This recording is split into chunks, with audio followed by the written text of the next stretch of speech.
سود اور شراب کا وبال۔ میری دعا ہے رب ذوالجلال ہمیں تمام منہیات سے خود بھی بچنے اور دوسروں کو بچانے کی بھی توفیق عطا فرمائے، اور خلق کائنات جل جلالہ ہمیں زندگی کا ہر لمحہ اپنی رضا میں بسر کرنے کی توفیق عطا فرمائے۔ حضرات محترم، حرمت سود اور حرمت شراب کے لحاظ سے ہمارے موضوعات میں یہ موضوع بھی گزر چکے ہیں، لیکن وقت کی مناسبت سے یہ موضوع ایسے ہیں کہ ان کو بار بار دہرانا اور ان کے وبال کو اور ان کی نحوست کو بیان کرنا یہ ضروری ہے، تاکہ جانے انجانے میں کوئی مسلمان ان گناہوں کے اندر ملوث نہ ہو جائے کہ جن کو قرآن و سنت میں کبیرہ گناہ بلکہ تمام گناہوں کی جڑ اور اصل کہا گیا۔ رب ذوالجلال ہمیں آخری سانس تک ان گناہوں سے بچنے کی توفیق عطا فرمائے۔ آج ان ویسے تو کبیرہ گناہ اور بھی ہیں کہ جو بندے کی ہلاکت کا سبب بنتے ہیں، لیکن ہمارے معاشرے کے اندر جن کو گناہ نہیں سمجھا جا رہا، ان گناہوں میں ایک گناہ سود کا ہے اور دوسرا شراب پینے کا ہے۔ سود کھانے کو لوگ ترقی سمجھتے ہیں اور شراب پینے کو لوگ فیشن سمجھ رہے ہیں،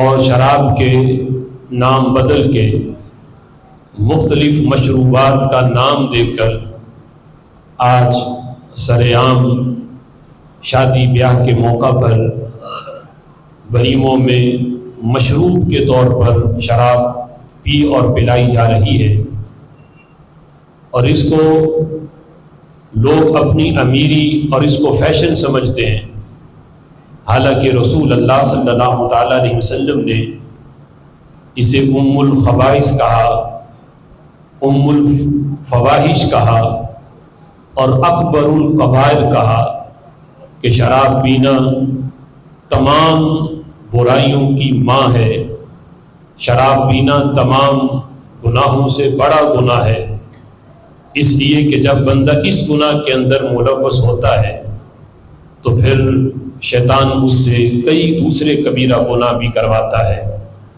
تو اس لحاظ سے چونکہ ہمارے معاشرے کے اندر یہ گناہ بڑی تیزی کے ساتھ پھیلتے جا رہے ہیں، اس لیے ان کا تدارک اور ان کی نحوست کو بیان کرنا یہ آج وقت کی اہم ضرورت ہے۔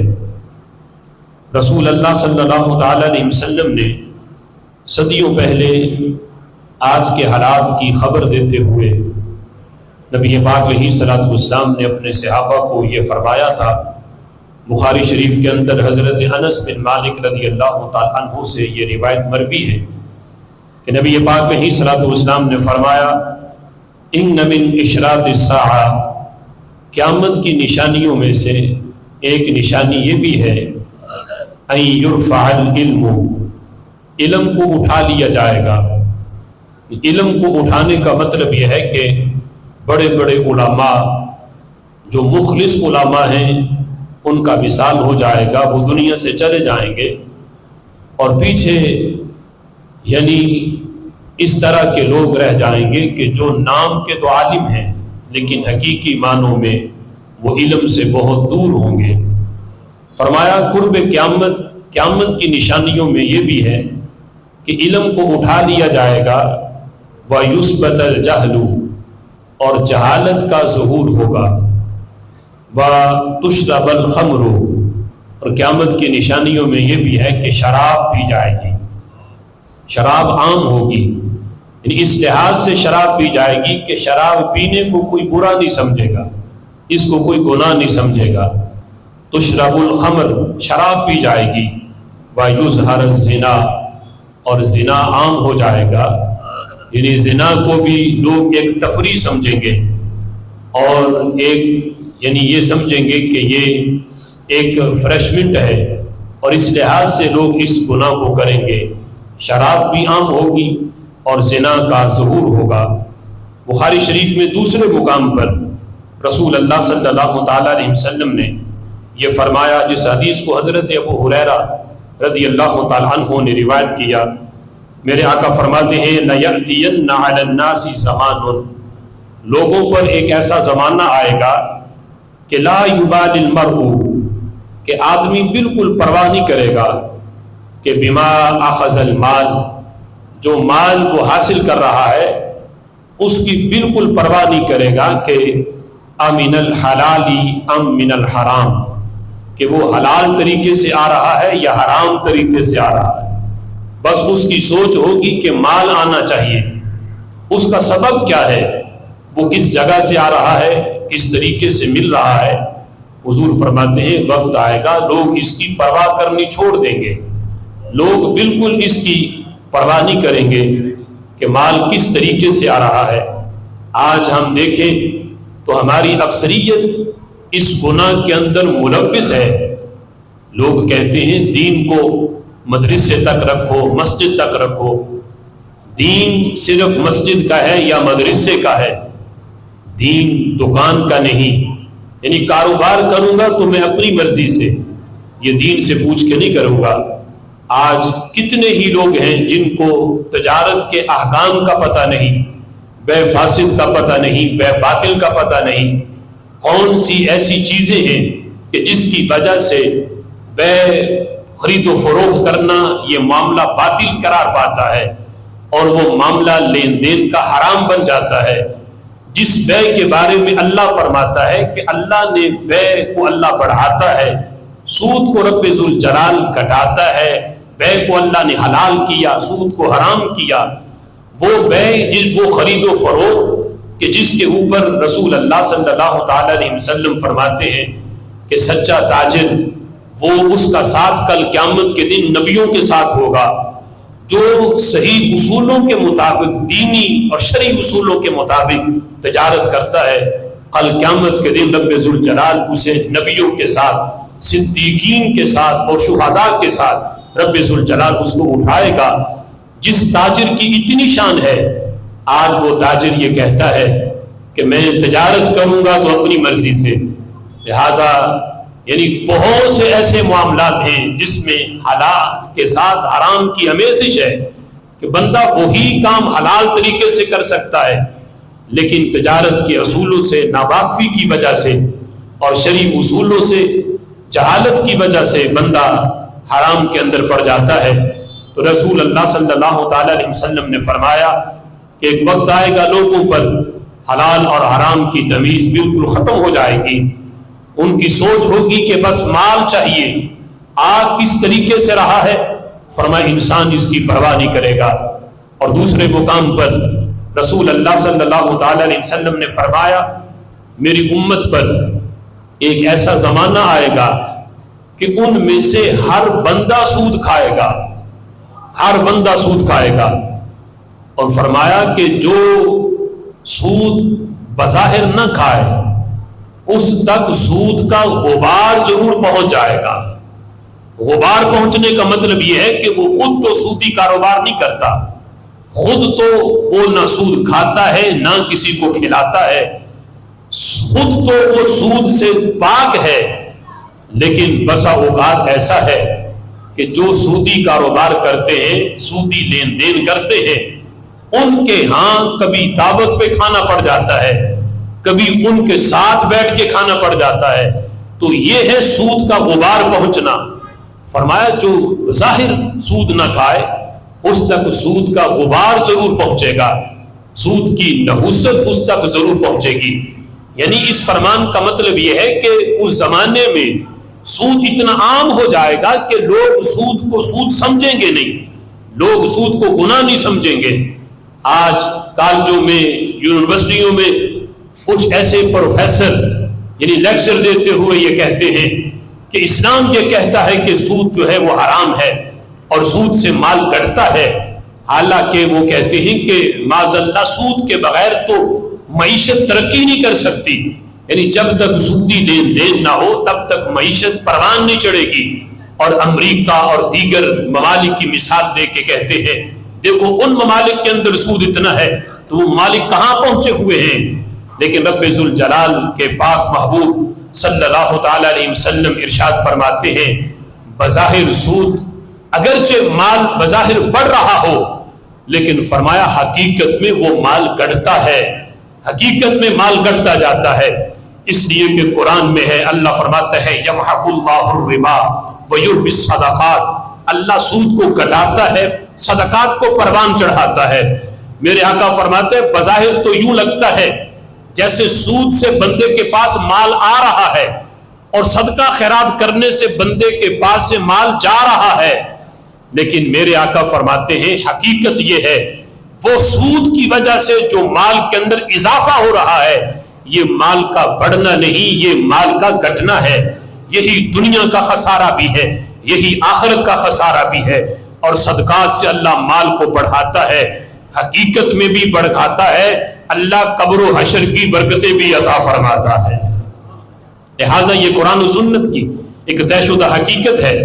اس سلسلہ میں خالق کائنات جل جلالہ نے آج اس امت کو اس بات سے بھی آگاہ کیا کہ لوگ یہ نہ سمجھیں کہ سود صرف اس امت پہ حرام کیا گیا، بلکہ قرآن و سنت کے مطالعہ سے یہ معلوم ہوتا ہے کہ سود ایسی لعنت ہے، ایسی نحوست ہے کہ رب ذوالجلال نے پہلی امتوں پر بھی سود کھانا حرام کیا، اور وہ امتیں جو تباہ کی گئیں ان کی تباہی کا سبب بیان کرتے ہوئے اللہ فرماتا ہے اخذہم الربا وقد نہوا عنہ، ان کی ہلاکت کا سبب یہ ہے کہ وہ سود کھاتے تھے، سود لیتے تھے، حالانکہ قد نہوا عنہ، حالانکہ انہیں سود کھانے سے، سود لینے سے انہیں منع کیا گیا، اس کے باوجود انہوں نے سود کھایا، اس کے باوجود انہوں نے سودی لین دین کیا۔ فرمایا یہ سبب ہے کہ خالق کائنات جل جلالہ نے ان امتوں کو ہلاک کیا۔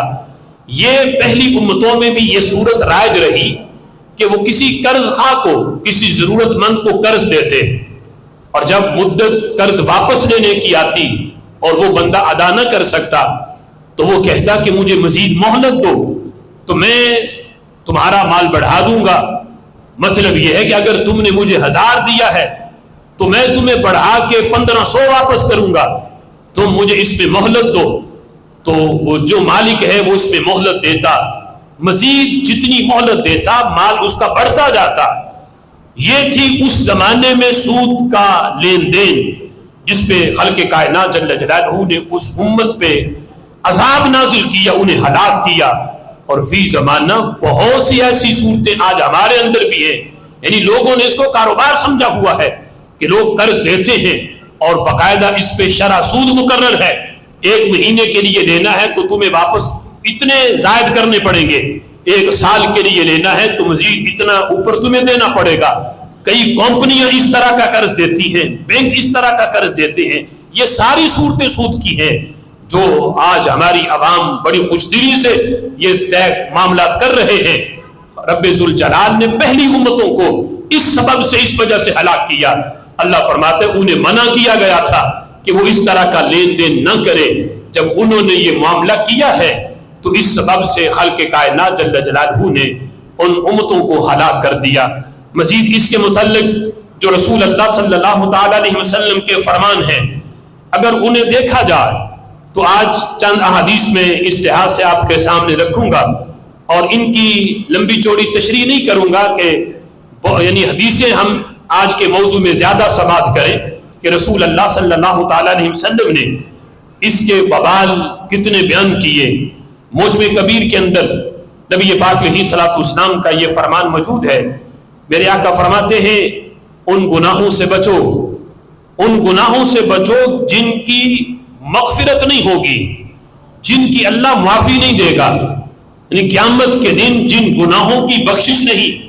دنیا میں رہتے ہوئے بندہ سچی توبہ کر لے تو پھر معافی ہے، بخشش ہے کہ وہ سودی لین دین کرتا تھا، لیکن رسول اللہ کے فرمان سن کے آج وہ توبہ کر لے سچی توبہ تو رب ذوالجلال پچھلے گناہ بھی معاف فرما دیتا ہے. التائب من الذنب کمن لا ذنب لہ، کہ سچی توبہ کرنے والا یوں ہے جس طرح اس نے کوئی گناہ کیا ہی نہیں ہے. لیکن مغفرت یہ ہے کہ قیامت کے دن جب رب ذوالجلال بڑے بڑے گناہ بھی معاف فرمائے گا، لیکن یہ گناہ ایسے ہیں کہ قیامت کے دن ان کی بخشش نہیں، ان کی مغفرت نہیں. جب رسول اللہ سے پوچھا گیا یا رسول اللہ صلی اللہ علیہ وسلم وہ کون سے گناہ ہیں، تو میرے آقا علیہ الصلوۃ والسلام نے فرمایا ان میں پہلا گناہ ہے دھوکہ دہی، دھوکہ دینا. دھوکہ دہی جو ہے کسی مسلمان کو دھوکہ دینا، یہ اتنا بڑا گناہ ہے کہ قیامت کے دن اس کی بخشش نہیں. فرمایا بندہ جس انداز میں دنیا میں کسی کو دھوکہ دے گا، فرمایا جب قیامت کے دن حشر کے میدان میں آئے گا تو وہ صورت اس کے سامنے پیش کی جائے گی کہ تو دنیا میں رہتے ہوئے اس انداز میں دھوکہ دیتا تھا.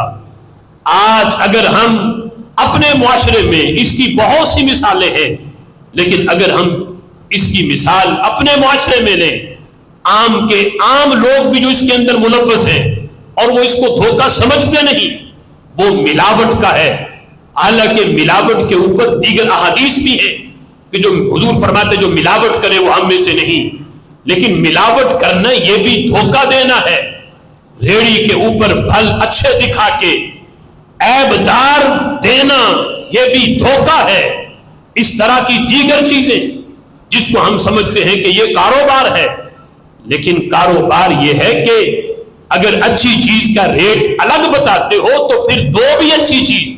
یہ نہیں کہ بندہ مختلف جو ہے وہ ڈھیری لگائے کہ اس کا ریٹ یہ ہے، اس کا ریٹ یہ ہے، دکھائے اور جب دینے لگے تو پھر ملاوٹ والے اور پھر عیبدار دے. یہ دھوکہ ہے جسے لوگ کہتے ہیں کہ یہ کاروبار ہے. لیکن میرے آقا فرماتے ہیں یہ اتنا بڑا گناہ ہے کہ قیامت کے دن رب ذوالجلال جب بڑے بڑے گناہ بخشے گا، اس گناہ کی مغفرت قیامت کے دن بھی اللہ نہیں فرمائے گا. دوسرے نمبر پر رسول اللہ صلی اللہ تعالی علیہ وسلم نے فرمایا کہ سود خوری یہ ایسا بڑا گناہ ہے کہ قیامت کے دن جب بڑے بڑے گناہ بخشے جائیں گے، لیکن سود کھانے کا، سود لینے کا، دینے کا گناہ یہ اتنا بڑا ہے کہ قیامت کے دن اس کی بخشش نہیں. اور فرمایا قیامت کے دن رب ذوالجلال سود خور کو جنون کی حالت میں اٹھائے گا. اس حالت میں اٹھے گا کہ جس طرح بندہ پاگل ہو اور پاگلوں کی طرح بندہ چل رہا ہو، کبھی ادھر کو گر رہا ہو کبھی ادھر کو، جس طرح اس پہ جنون چھایا ہو. فرمایا اس طرح قیامت کے دن خلق کائنات جل جلالہ سے اٹھائے گا. اور حدیث پاک کے اندر میرے آقا علیہ الصلوۃ والسلام فرماتے ہیں قیامت کے دن رب ذوالجلال بہت سے گناہگاروں کے عیبوں پہ اللہ پردہ ڈالے گا.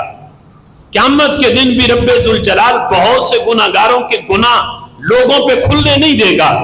اللہ حشر کے میدان میں بھی اس کے گناہ چھپا کے رکھے گا کہ دنیا میں چھپائے ہیں اللہ حشر میں بھی چھپائے گا. یعنی اس بندے کو نام اعمال پکڑایا جائے گا، اسے پتا ہوگا کہ میں نے یہ گناہ کیے ہیں. یا رب ذوالجلال کو علم ہے اور لوگوں کو علم نہیں ہوگا کہ یہ بندے نے کیا کیا گناہ کیے ہوئے ہیں. رب ذوالجلال بہت سے عیبوں پہ پردہ ڈالے گا. لیکن میرے آقا فرماتے ہیں سود خور ایسا گناہگار ہے کہ حشر کے میدان میں اللہ اس کے گناہ پہ پردہ نہیں ڈالے گا. پورے میدان معاشر میں پتا ہوگا کہ یہ بندہ دنیا میں سود کھاتا تھا، یہ بندہ سودی لین دین کرتا تھا. ہر بندے کو پتا ہوگا. اس لیے کہ علامت یہ ہوگی میدان معاشر میں وہ اٹھے گا اس انداز میں قبر سے کہ بالکل اس پہ جنون چھایا ہوگا، پاگل پن کی طرح میدان معاشر میں پہنچے گا. اور ایک حدیث میں ہے کہ وہ اپنی سرین کے بل، سرین کو گھسیٹتے ہوئے وہ لوگ تو چل رہے ہوں گے، لیکن سود کھانے والا یعنی اس انداز میں میدان معاشر میں آئے گا کہ وہ اپنی سرین کو زمین پہ گھسیٹ رہا ہوگا. اس انداز میں میدان معاشر میں پہنچے گا اور اس کو دیکھ کے سب کو پتا ہوگا کہ یہ وہ بندہ ہے جو دنیا میں رہتے ہوئے سودی لین دین کرتا تھا. آج اگر دنیا میں بندہ اپنے اس گناہ کو چھپائے، لوگوں پہ ظاہر نہ ہونے دے کہ میں سودی لین دین کرتا ہوں، دنیا میں تو وہ چھپ جائے گا اس کا گناہ. لیکن میرے آقا فرماتے ہیں رب ذوالجلال جب میدان محشر میں بڑے بڑے عیبوں پہ گناہوں پہ پردہ ڈالے گا، لیکن سود خور کا جو گناہ ہے اس پہ پردہ نہیں ہوگا، خالق کائنات جل جلالہ اس کے گناہ کو قیامت کے دن تمام لوگوں پہ ظاہر فرما دے گا۔ اور ایک روایت کے اندر جس کو حضرت ابو سعید خدری رضی اللہ تعالیٰ عنہ اس کو روایت کرتے ہیں، میرے آقا علیہ الصلوۃ والسلام نے وہ طویل حدیث پاک جس میں اپنے سفر معراج کے مشاہدات کو بیان کیا اور فرمایا کہ معراج کی رات میں نے جنت کی بھی سیر کی، دوزخ کے معاملات بھی مجھے دکھائے گئے۔ حضور فرماتے ہیں میں نے جہنم میں کچھ ایسے لوگ دیکھے جن کے پیٹ جو ہیں وہ گڑوں کی طرح تھے، یہ بہت بڑے، جس طرح گڑے ہوں تو ان کی طرح ان کے پیٹ بڑے بڑے تھے، تو ان کے پیٹوں سے سانپ اور بچھو باہر سے نظر آ رہے تھے کہ ان کے پیٹ جو بھرے ہوئے ہیں وہ سانپوں سے اور بچھوؤں سے بھرے ہوئے ہیں جو ان کے پیٹوں میں ڈنگ مارتے ہیں اور اس کی تکلیف وہ بندہ محسوس کرتا ہے۔ نبی پاک علیہ الصلوۃ والسلام فرماتے ہیں مجھے بتایا گیا، حضرت جبریل امی سے جب پوچھا یہ کون لوگ ہیں تو انہوں نے کہا محبوب یہ آپ کی امت کے وہ لوگ ہیں بدقسمت جو دنیا میں رہ کے سودی لین دین کرتے تھے، سود کھاتے تھے، سود کھلاتے تھے، سودی معاملات کرتے تھے۔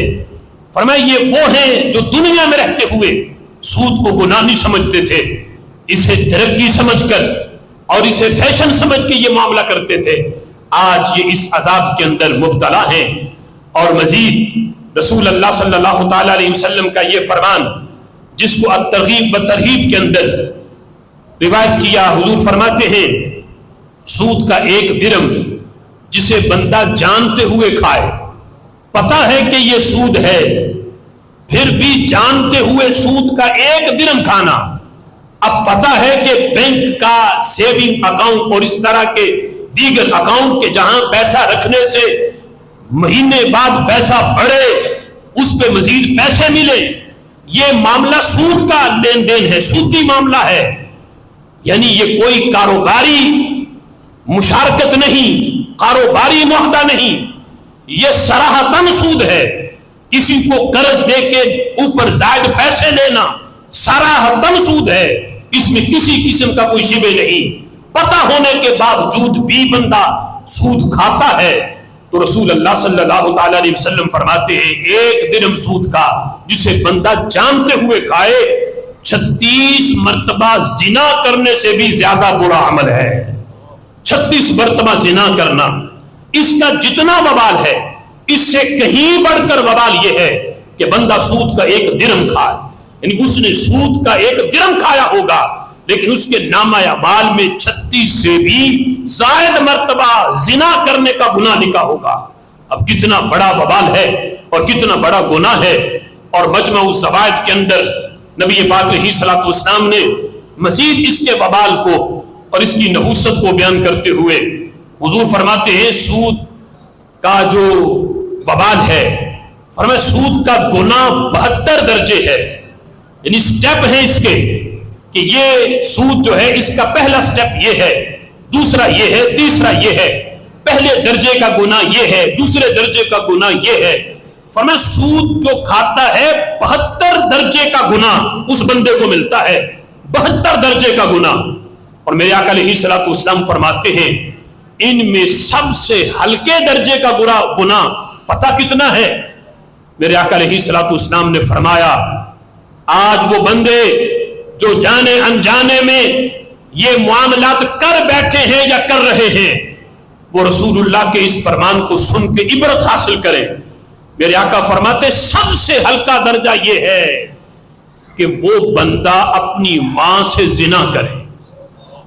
ماں سے زنا کرنا جتنا بڑا وبال اس کا ہے، اتنا بڑا اس سے بھی کہیں بڑھ کر فرمایا یہ تو سب سے ہلکا درجہ ہے سود کا، 72 درجے ہیں، تو سوچو کہ سب سے پہلا درجہ جب اتنا بڑا ہے تو 72واں درجہ کتنا بڑا گناہ ہوگا۔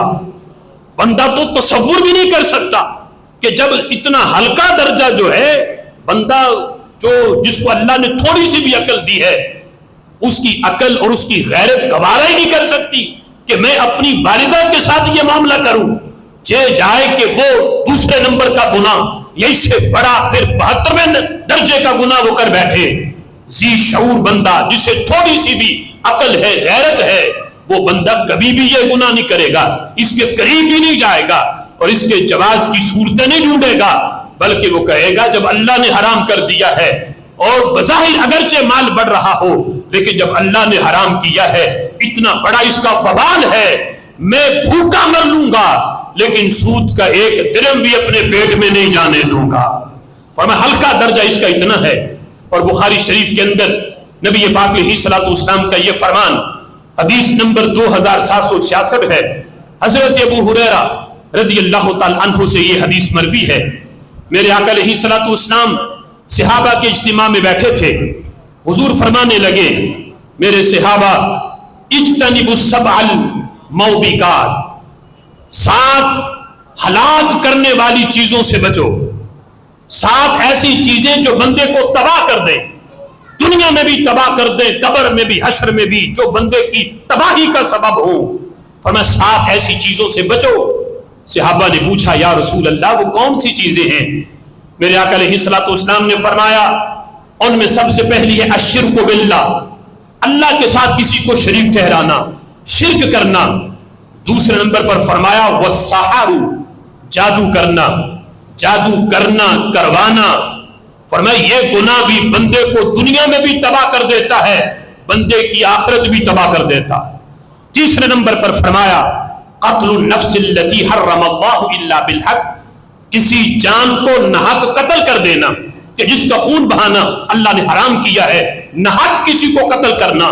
فرمایا یہ گناہ بھی ایسا ہے کہ جو بندے کی دنیا اور آخرت دونوں تباہ کر دیتا ہے.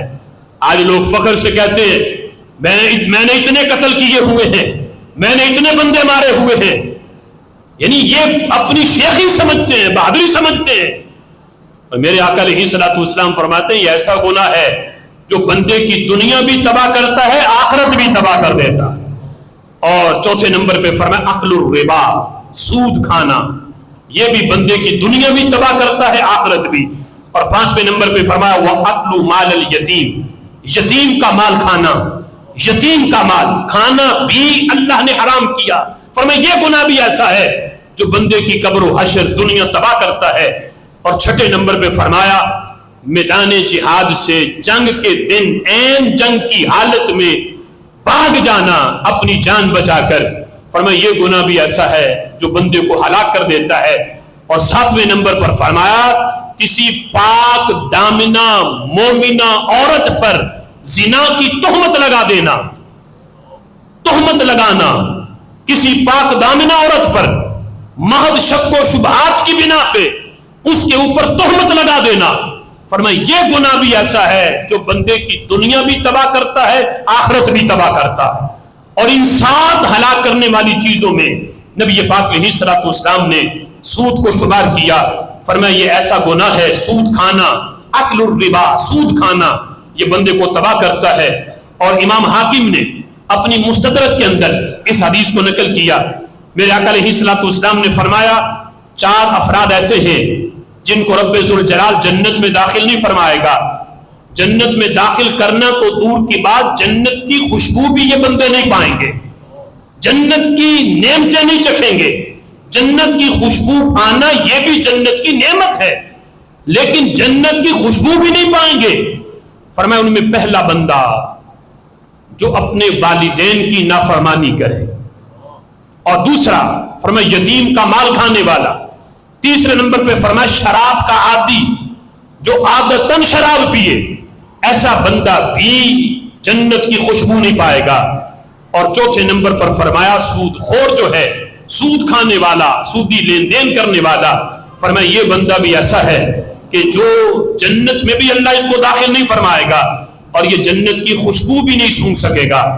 اور کبیرہ گناہوں میں رسول اللہ صلی اللہ تعالی علیہ وسلم نے جس وقت ان گناہوں کو شمار کیا تو ان گناہوں میں رسول اللہ صلی اللہ تعالی علیہ وسلم نے شراب کا پیا جانا اس کو بھی کبیرہ گناہوں میں نبی پاک علیہ الصلوۃ والسلام نے شمار کیا. اور فرمایا کہ یہ تمام گناہوں کی جڑ ہے، تمام گناہوں کی اصل ہے کہ جب بندہ شراب پیتا ہے، عقل مغلوب ہو جاتی ہے، شراب عقل پہ چھا جاتی ہے، تو کیا ہوتا ہے؟ فرمایا پھر نہ والدین کی پہچان رہتی ہے، نہ بہن بھائی کے رشتے کی پہچان، نہ ذی رحم محرم رشتوں کی پہچان، نہ بیوی اور ماں میں فرق رہتا ہے۔ یہاں تک کہ آج بہت سے کیس ایسے ہیں کہ بندہ بیوی کو طلاق دے کے آ جاتا ہے، کہتا ہے شراب کا نشہ تھا، پتہ نہیں چلا، پتہ ہی نہیں تھا میں کیا کہہ رہا ہوں، شراب پی ہوئی تھی، نشے میں نے طلاق دے دی۔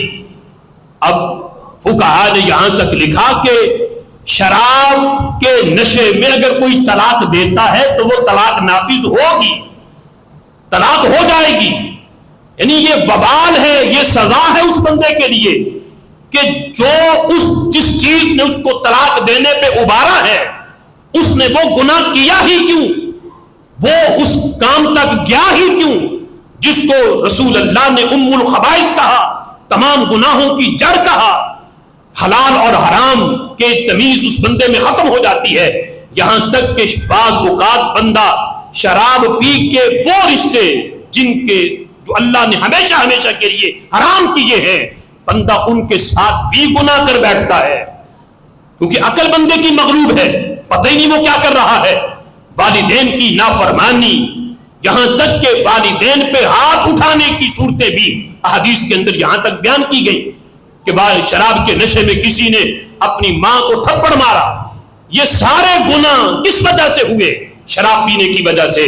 نبی پاک علیہ الصلوۃ والسلام نے واضح طور پر جس وقت شراب کی حرمت کو بیان کیا تو خالق کائنات جل جلالہ نے قرآن میں فرمایا محبوب یسألونک عن الخمر، یہ آپ سے شراب کے بارے میں سوال کرتے ہیں، محبوب آپ ان کو فرما دو قل ہوا کہ قل فیہما اسم کبیر، شراب پینا جو ہے محبوب تم سے شراب کے بارے میں پوچھتے ہیں، جوئے کے بارے میں پوچھتے ہیں، آپ انہیں فرما دو فیہما اسم کبیر، یہ دونوں گناہ کبیرہ ہیں، اسم کبیر بڑے گناہ ہیں، یعنی صرف اسم کہہ دیا جاتا کہ یہ گناہ ہے پھر بھی معاملہ بہت بڑا تھا، اللہ نے آگے صفت لگائی، فرمایا اسم کبیر، یہ صرف گناہ ہی نہیں بلکہ بڑے گناہوں کی یہ جڑ ہے، یہ بڑے گناہ ہیں، اس وجہ سے ان سے بچنا ضروری ہے۔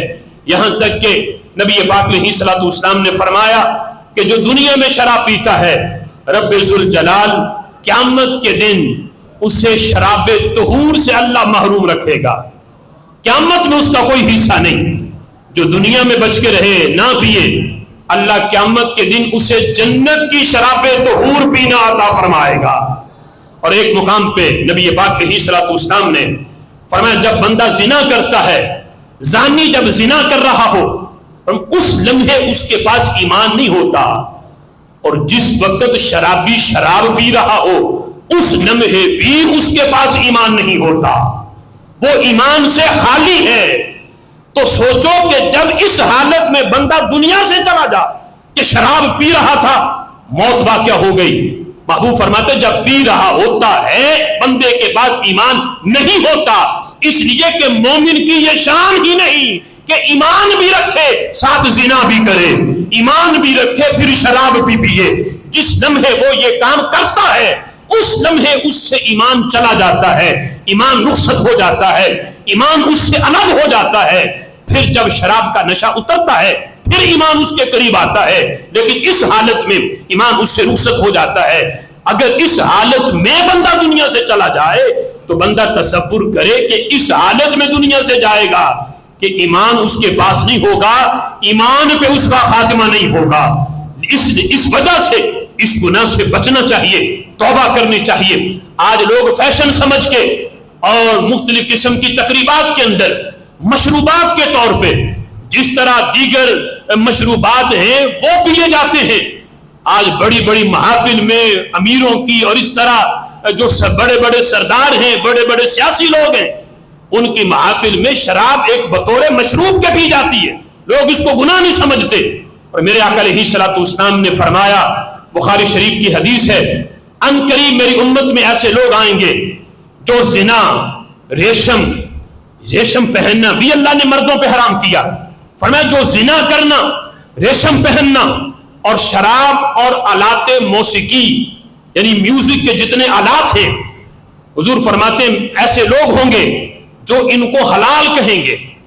لوگ کہیں گے یہ تو ذہن کو فریش کرنا ہے، میوزک سننے سے ذہن فریش ہوتا ہے، یعنی یہ کام کرنا یہ فریشمنٹ ہے، ذہن کو فریش کرنا ہے، لوگ اس کو حلال کہیں گے. میرے آقا علیہ الصلوۃ والسلام فرماتے ہیں قیامت کے دن خالق کائنات جل جلالہ ان کے چہرے مسخ کر دے گا. ایسے لوگوں کے جو زنا کریں، شراب کے عادی ہوں، آلات موسیقی حلال سمجھ کے سنیں، اس کو فریشمنٹ سمجھیں، قیامت کے دن اللہ ان کو انسانی شکل میں نہیں اٹھائے گا. فرمایا اللہ ان کے چہرے مسخ کر دے گا، اللہ ان کو بندر بنا دے گا، اللہ ان کو خنزیر بنا دے گا. ان شکلوں کے اندر یہ قیامت کے دن اٹھیں گے اور میدان معاشر میں پتہ ہوگا کہ یہ وہ لوگ ہیں جو دنیا میں شراب پیتے تھے، زنا کرتے تھے، یا یہ لوگ جو ہیں وہ اپنے اوپر ریشم کو حلال سمجھتے تھے یا آلات موسیقی کو حلال سمجھتے تھے، یہ سارے گناہ کرتے تھے. قیامت کے دن ان کا گناہ بھی خالق کائنات جل جلالہ لوگوں پہ واضح کرے گا. آج دیکھو کچھ لوگوں نے یعنی شراب کا نام بدل کے مختلف نام رکھے، مختلف قسم کی بوتلوں میں اس کو ڈال کے اوپر لیبل اور لگا کے اور نام رکھے. یہ بھی یہودوں کی ایک سازش ہے مسلمانوں کو دھوکہ دینا کہ دیکھو قرآن میں حدیث میں خمر کا لفظ آیا ہے کہ خمر پینا حرام ہے، اور خمر بنتی ہے انگوروں سے، انگوروں کی شراب کو خمر کہا جاتا ہے. لہذا یہ جو شراب ہے یہ انگوروں سے نہیں بنائی گئی، یہ تو فلاں چیز سے بنی ہے، نہ اس کو خمر کہا جاتا ہے. نام بدل کے مشروبات پہ اور نام لکھ کے مسلمانوں کو دھوکہ دینے کے لیے آج وہ مشروبات لوگوں کو پلائے جا رہے ہیں. نبی پاک علیہ الصلوۃ والسلام آج کے حالات کو اور یہود کی سازش سے آگاہ تھا. میرا نبی میرے آقا علیہ الصلوۃ والسلام نے واضح لفظوں میں یہ فرمایا.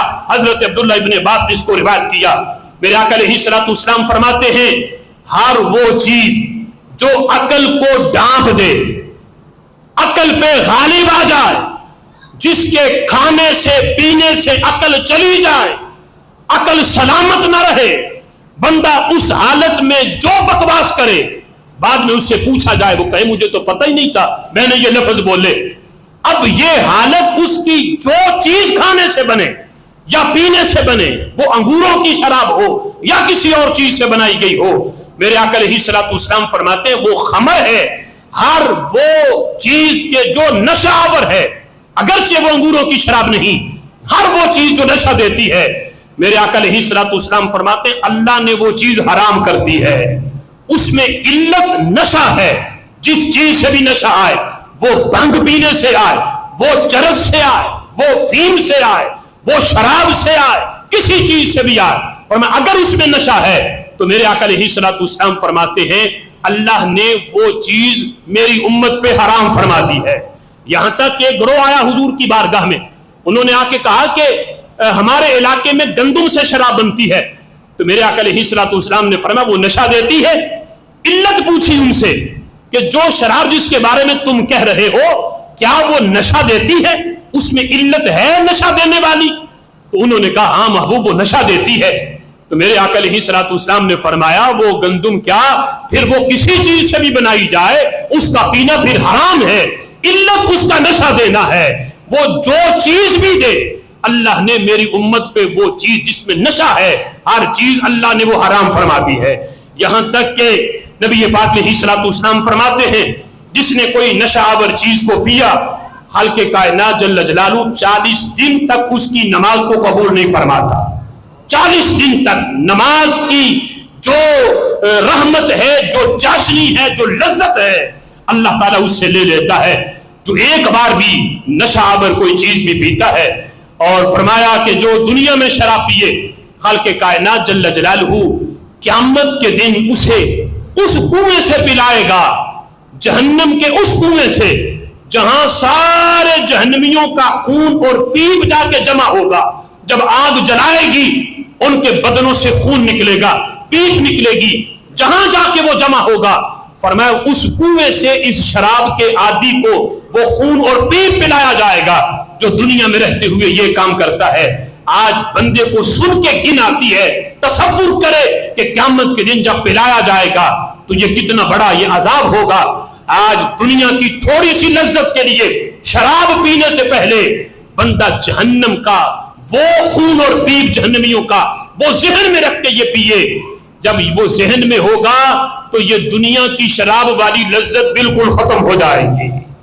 رسول اللہ صلی اللہ تعالی علیہ وسلم نے مزید فرمایا, میرے آقا علیہ الصلوۃ والسلام فرماتے ہیں, مسلم شریف کی حدیث ہے, حضور خطبہ دے رہے تھے, خطبے میں حضور فرماتے حرمت علیکم المیتہ, میرے صحابہ اللہ نے تم پہ مردار کو حرام کیا, مردار تم پہ حرام ہے, اگرچہ وہ حلال جانور بھی ہو لیکن بغیر ذبح کی یہ مر جائے وہ حرام ہے, وہ اللہ نے تم پہ حرام کر دیا.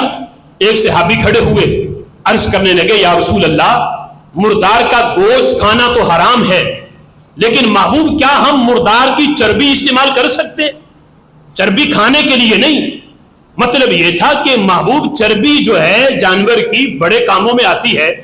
ایک یہ ہے کہ جب ہم کشتی بناتے ہیں تو کشتی کے جو سوراخ ہیں, کشتی کو واٹر پروف بنانے کے لیے, اس کے سوراخوں کو بند کرنے کے لیے وہاں چربی لگائی جاتی ہے. تو محبوب کیا مردار کی چربی وہاں لگائی جا سکتی ہے؟ پھر چربی کو پگھلا کر اس کا تیل بنا کے چراغوں میں ہم جلاتے ہیں, اس سے روشنی حاصل کرتے ہیں.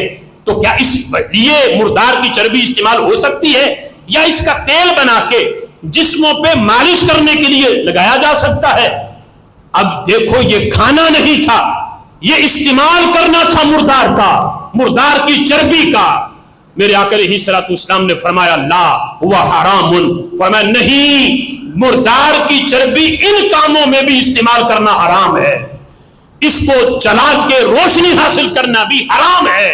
اس کی چربی سے جس کشتی پہ تم سواری کرو اس کے سوراخ بند کرنے کے لیے, اس کو واٹر پروف بنانے کے لیے بھی مردار کی چربی استعمال کرنا حرام ہے. اپنے جسموں پہ مالش کرنے کے لیے تیل بنانا یہ بھی حرام ہے. ان کاموں کے لیے بھی تم استعمال نہیں کر سکتے. اور پھر مزید نبی پاک علیہ الصلوۃ والسلام نے اس تمہید کے بعد فرمانے لگے قاتل الیہود, اللہ یہودیوں کو تباہ کرے. پوچھا محبوب وہ کس لیے؟ یہودیوں کے لیے یہ دعائے ضرر کیوں؟ میرے آقا علیہ الصلوۃ والسلام فرماتے انہوں نے اور بھی بڑے کام کیے. ایک ان کی خباثت یہ بھی ہے کہ ان پر اللہ نے جب مردار کی چربی حرام کی تو انہوں نے کیا کیا, انہوں نے چربی مردار کی لے کر اس کا تیل بنا کے باہر لیبل اور لگا کر کہا یہ چربی نہیں رہی, اب یہ تیل بن گیا. تو فرمایا اس کی حیت بدل کر پگھلا کر تیل بنا کے اس کو استعمال کرنے لگے. اصل وہی رہی, لیبل بار اور لگایا. یہی کام آج شراب کے لحاظ سے ہے کہ شراب حرام ہے, لیکن آج یہودیوں نے بوتلیں اور بنا کر اس پہ شراب بھر کر باہر لیبل اور لگا کر, جو شروع سے ان کی خباثت ہے کہ چیز وہی رہے بس نام تبدیل کر دو. بیچ میں یعنی زمزم کی بوتل لے کر بیچ میں شراب بھر کے لیبل زمزم کا لگا کے مسلمانوں کو پلاتے رہو تو یہ زمزم سمجھ کے پیتے رہیں گے. یہ سازش ہے یہودیوں کی شروع سے. فرمایا اللہ نے ان پہ مردار کی چربی حرام کی, انہوں نے پگھلا کے نام اور رکھ کے وہ استعمال شروع کر دیا کہ اب ہم نے نام بدل دیا ہے. فرمایا نام بدلنے سے خواص تو نہیں بدلتے, خاصیت یہ ہے کہ اس میں نشہ ہے. نام اس پہ جو بھی آ جائے وہ چیز حرام ہے. لہٰذا آج کوئی ان کے دھوکے میں نہ آئے کہ یہ فلاں چیز کا پانی ہے تو فلاں چیز کا پانی ہے. یہ دھوکے میں کوئی نہ آئے. اگر اس میں نشہ ہے, اچھا یہ بھی آج عوام الناس میں ہے, جو بندہ نشے کا عادی بن جائے تو چھوٹی موٹی چیز سے اس کو نشہ نہیں آتا, تو بندہ کہتا ہے میں تو پیتا ہوں مجھے تو نشہ نہیں آتا. تو اس کی تعریف یہ ہے کہ پہلی مرتبہ جسے پینے سے نشہ آئے وہ حرام ہے. جب اتنی مقدار وہ بار بار پیے گا, جو ایک بوتل پینے کا عادی ہے تو بندہ کہے کہ میں ایک بوتل پیتا ہوں مجھے تو نشہ نہیں آتا, تو کیا ایک بوتل پینا اس کے لیے حلال ہو جائے گا؟ کہ اب نشہ نہیں آ رہا, علت نہیں رہی لہذا حلال ہو گیا؟ نہیں, پہلی مرتبہ پینے سے جس چیز سے نشہ آیا تھا اگرچہ عادی ہونے کی وجہ سے وہ نشہ دینا چھوڑ دے, پھر بھی اس چیز کا استعمال حرام ہے، پھر بھی وہ چیز حرام ہے، وہ حلال نہیں ہو جائے گی۔ لہٰذا آج کوئی ان چیزوں سے کوئی اپنا ذہن بنا کے دھوکے میں نہ آئے۔ یہ یہود و نصارہ کی سازش ہے کہ جو اس طرح تلوار پکڑ کے تمہارے سامنے مقابلے میں آنے کی جرت نہیں کر سکے، لیکن آج وہ ان طرح کی سازشوں سے تمہارے ایمان کو کھوکھلا کر رہے ہیں۔ لہذا سونا جنگل رات انگیز گدیری، چھائی بدلی کالی ہے، اس انداز میں اس طرح کی چیزیں مسلمانوں میں رائج کر کے آج وہ تمہارے ایمان کو کھوکھلا کر رہے ہیں۔ لہذا جاگنے کی ضرورت ہے۔ رب ذوالجلال ہمیں ان چیزوں کے لحاظ سے ان کا اللہ ہمیں یہ فہم و فراست بھی عطا فرمائے، سمجھنے کی بھی توفیق عطا فرمائے، اور اللہ ان سے بچنے اور ان کا تدارک کرنے کی بھی توفیق عطا فرمائے۔ آمین بجاہ النبی الامین۔